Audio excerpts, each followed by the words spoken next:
Number 2. Here is my story. Firstly, I'm a pilot with many years' experience, and up until this happened, I had almost no belief in any sort of paranormal activity. Secondly, while many of you will doubtless deny the truth of this, I can assure you that it's nothing but the truth. These things aside, here is my story. One day, a few years ago, I was flying from Iran to the UK when a migrant who was somehow hiding in the landing gear cavity, he fell to his death. It was a sad occasion, but I did get over it. I mean, after all, I didn't know the person. A few weeks later, I was flying the same route again when a flight attendant reported to us a strange knocking sound coming from under the floor. On landing, I went to investigate, and I found that the origin of the noise was reported to be directly over the landing gear cavity. Over the next few weeks, we had several reports of a bad smell in the general area of the cabin, which was reported to several maintenance teams on the ground, but none of whom could find any cause for the smell. We left the aircraft non-operational for 5 days, and eventually, the smell, it disappeared.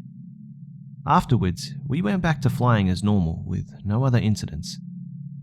A few months later, another crew flying the same aircraft, they told us that one of their passengers had seen something which was not witnessed by any others but left the passenger in a hysterical state for hours afterwards.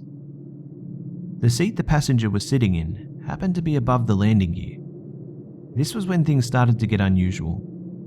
Over the next 9 months or so, this incident was repeated several times.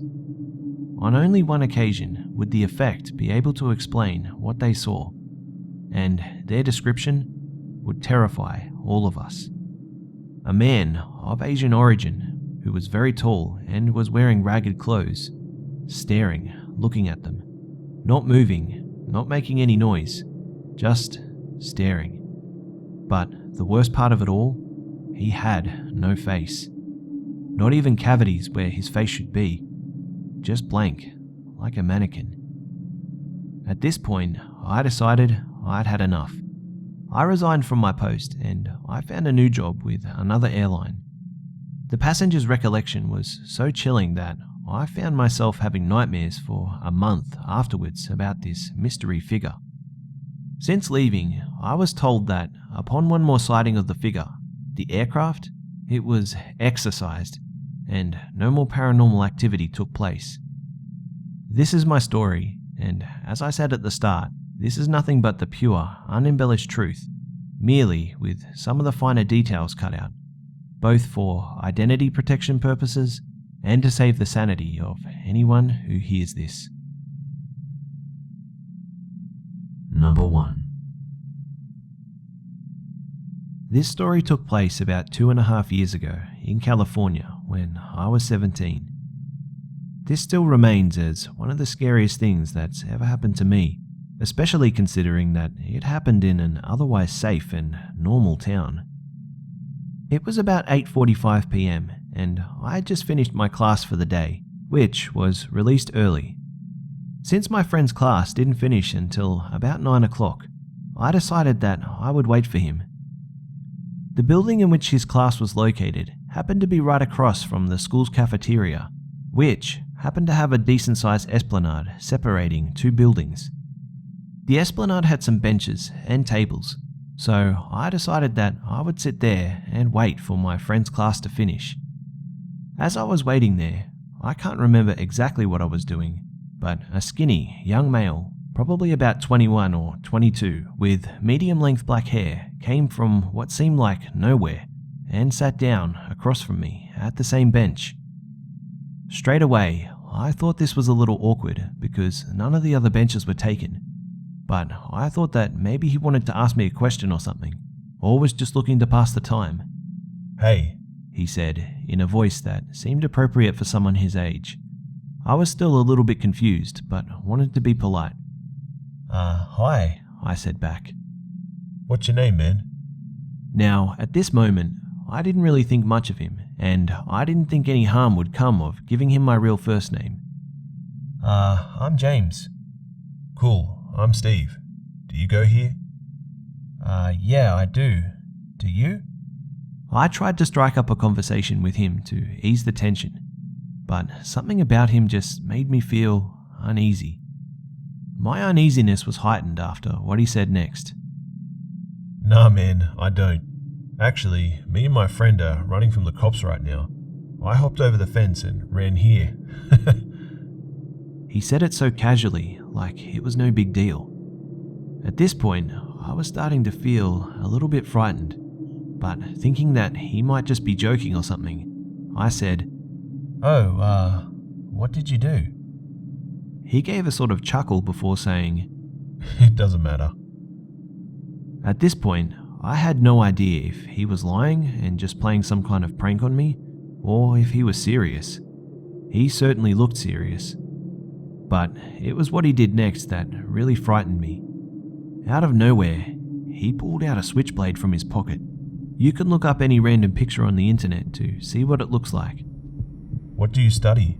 He said once again, as if everything was normal, as if he hadn't just pulled a knife out of his pocket. I'm a philosophy major, I said cautiously. Now, the way the bench is set up, the actual part on which you sit is circular, and in the middle is a table. He was sitting 45 degrees from me at this point, so even though the cafeteria was only 5 or 10 feet away, I didn't want to risk running there because I didn't know how fast he was. He also already had the knife pulled, so I decided to just stay there. I had been studying martial arts for a decent amount of time at that point, so I immediately began thinking of what to do if he tried to attack me with the knife. We just sat there for an awkward 10 or 15 seconds before he replied with something that chilled me to the core. I'm crazy, you know.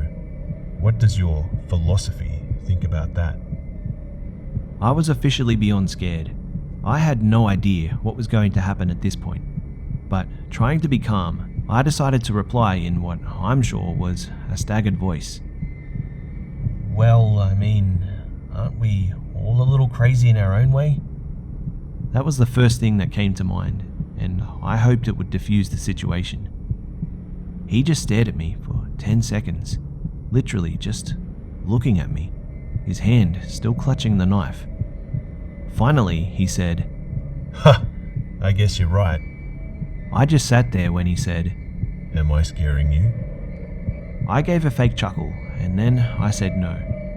I guess he bought it because he replied a few seconds later with, I like you, James. You get me. Not like those other people. Well, I should keep running. Don't want them to find me. And just like that, he got up from the bench and just walked away. He didn't run, he just walked. Casually, like something you would see the Joker do or something.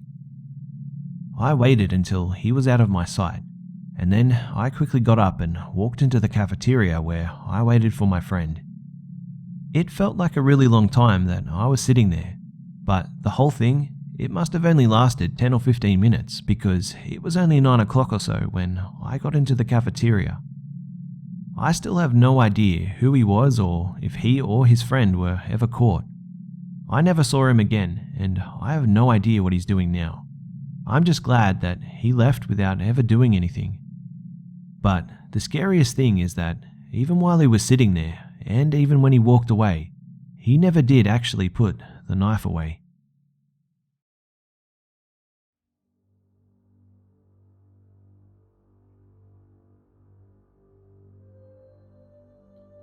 G'day mates, it's Busta here. Well, I hope you enjoyed the video guys. Thanks again to the Hive members that bravely shared their story for us all here, and I hope you're all doing really well. For the chance to have your story feature in a video, you can send your story to my email, which is in the description below. Also, please do me a favor and just state in your email what your story is about in the description, and also provide me with a short written statement of consent just so that I can be above board with everything. Also, please remember to tell me in the email if you would like to remain anonymous, and please change any names if you don't want particular names to be shared. So guys, I've had more than a few requests come in to do a video on attics. So if you have a scary attic or basement story you would like to share, I would love to hear from you.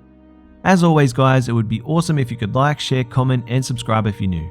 Don't forget to follow me on Facebook, Twitter, and Instagram for updates throughout the week. You can also catch me on my second gaming channel, all of which have links in the description below. Thanks again for always tuning in and for all the love and support, guys, and I'll see you mates in the next one.